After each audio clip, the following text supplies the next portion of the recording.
tongues on that terrible day. Steadfast as winter, they enter. Hey, welcome everybody. It's Bubba Solo here from Bubba Solo Gaming, and today I'm going to be reading a story from Skyrim. The story I'm going to be reading is The History of Raven Rock, Volume 1. I'm reading it within my home here at the Lakeview Manor, and this is within beautiful Skyrim VR.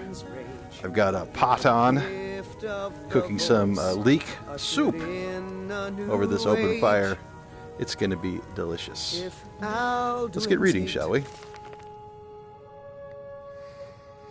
The History of Raven Rock, Volume 1, by Liren Teleno. Forward. Raven Rock is one of the more interesting colonies of Morrowind of the last 2 centuries. So much has happened to this tiny town in such a short amount of time, and so many lives have been affected by it. I felt it necessary to describe its rich history within these volumes. During my research, I lived in the Raven Rock for almost 3 years, and I got to know many of my fellow Dunmer who call Raven Rock their home. I hope that my readers will appreciate the amount of fortitude and perseverance that it must take to endure life in such an inhospitable and untamed land.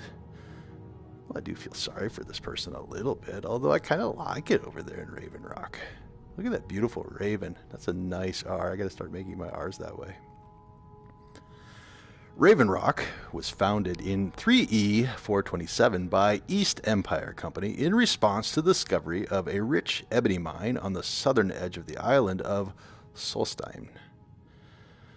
The construction of the town took several months, and the mine immediately started yielding ebony ore that the miners shipped to Windhelm in Skyrim.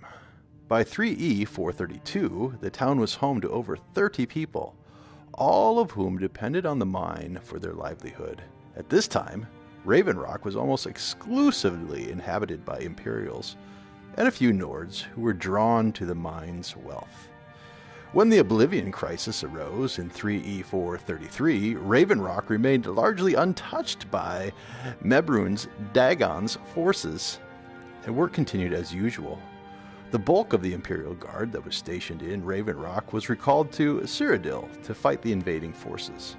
But a few soldiers remained behind in order to protect the ebony mine from bandits like us.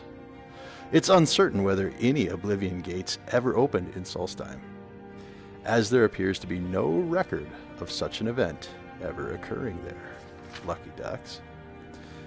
In the first year of the Fourth Era, after the destruction of Aldrin, many Dunmer great houses sent out small groups of their own to seek places to reestablish themselves. House Redoran's group was led by Berara Morvain, who immediately struck out for Solstheim.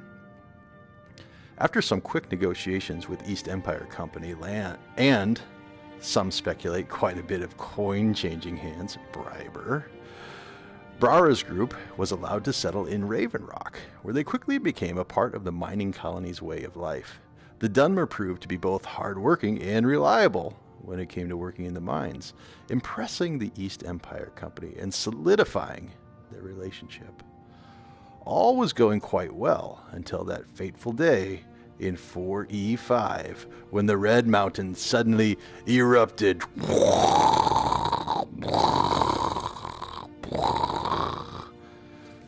sending massive blasts across the sea of ghosts that struck Solstheim with its full. Raven Rock was heavily damaged by this wave of force, which toppled several of its stone structures and obliterated many of the wooden ones. Ironically, the mine once again proved to be the town's saving grace, as most of the population of Raven Rock was working underground at the time and was completely shielded from the blast. This event wasn't without cost, however. Raven Rock was heavily dependent on nearby Fort Frostmoth for its defense, but the eruption had almost completely wiped it from the face of Solstheim.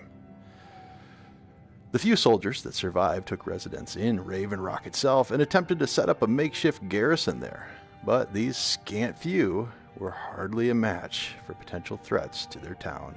With the East Empire Company's permission, Brarara brought in some of the House Rhetorans elite, the Rhetoran Guard, to fill the void. The Guard proved to be an ideal replacement for the fallen Imperial soldiers and have been guarding the town ever since, and in getting in the way of me committing crimes. Hey, if you enjoyed that story and would like to hear more similar stories from this awesome game, Skyrim, why don't you click right here to subscribe and click here to watch more videos. Thanks for tuning in.